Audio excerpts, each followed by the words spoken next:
You know, there's this huge debate happening in America right now. It's all about this idea of a hidden power structure, what some people are calling the deep state or the administrative state. The whole idea is that there's this network of unelected officials who, critics say, have a massive amount of control over our lives. So today, we're going to dig into this whole conflict, and we're going to do it by looking at one really powerful agency, the Securities and Exchange Commission, the SEC. It seems like a simple question, right? But the answer? It's anything but.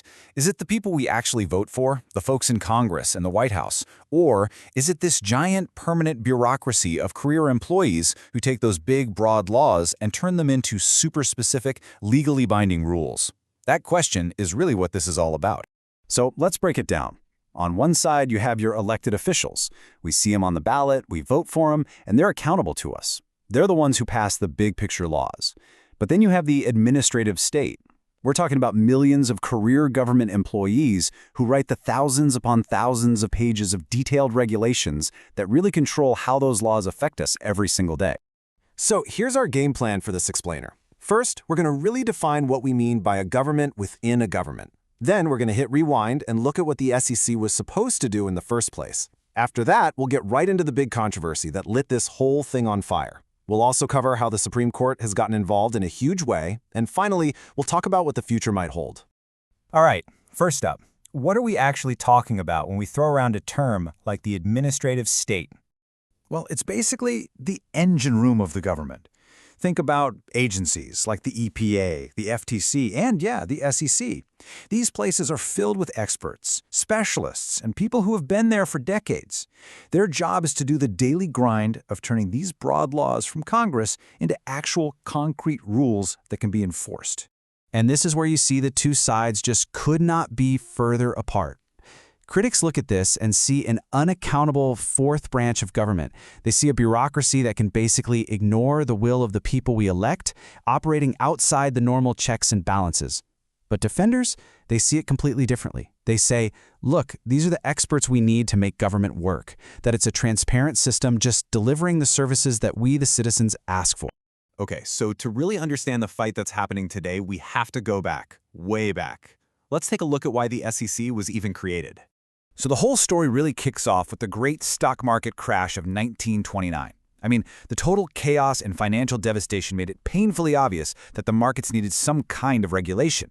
So, in 1934, Congress stepped in and created the SEC. And its mission was crystal clear: get people to trust the market again by making sure everybody was playing by the same rules. And listen, this is absolutely the most important part.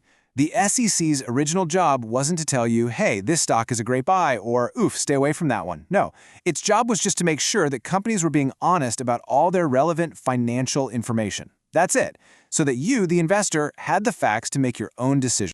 This famous quote from Justice Louis Brandeis just nails the whole philosophy. Sunlight is said to be the best of disinfectants. The thinking was, if you force companies to do business out in the open, they'll be less likely to do shady stuff. Transparency itself was the goal. Let's think about it with an analogy. The SEC was built to be the referee on the field. You know, a neutral party who just makes sure everyone follows the rules of the game. In this case, financial disclosure.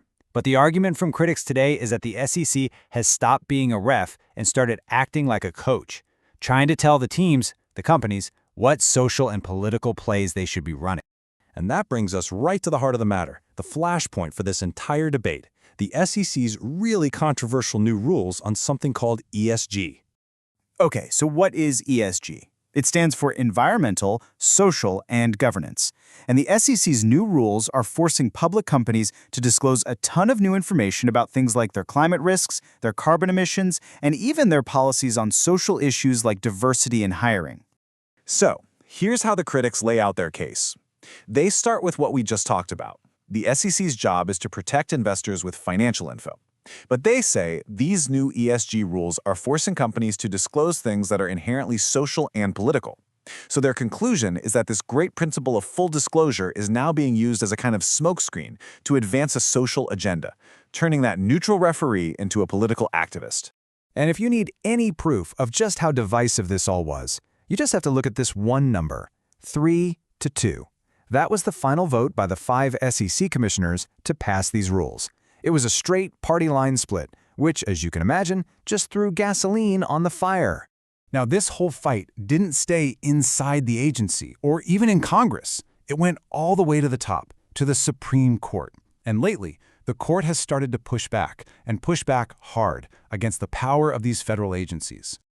Okay, this right here represents a seismic shift in American law, all thanks to 3 huge Supreme Court decisions. First, they threw out a 40-year-old rule called Chevron deference. That used to mean if a law was kind of vague, the courts would just say, the agency knows best. Not anymore. Now judges decide for themselves what the law actually says. Second was something called the major questions doctrine. The court basically said that for huge, sweeping new policies, like these ESG rules, an agency needs really clear, explicit permission from Congress. And third, the court said it was unconstitutional for the SEC to act as its own judge, jury, and executioner, handing out penalties in its own private courtrooms.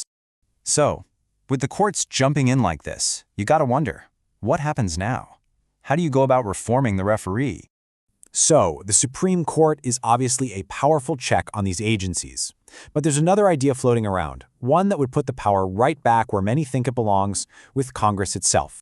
The proposal is actually pretty simple. It says that before any major new rule, something like the ESG regulations, can ever become law, the agency has to go back to Congress and get a direct stamp of approval. The idea is to make sure our elected officials, not the career employees, are the ones who get the final say on the big stuff. And at the end of the day, that leaves us with the big, fundamental question that's at the root of this whole thing. How do we find the right balance between having experts with deep knowledge in these agencies and having direct accountability to the people we actually vote for? Who should really get to decide?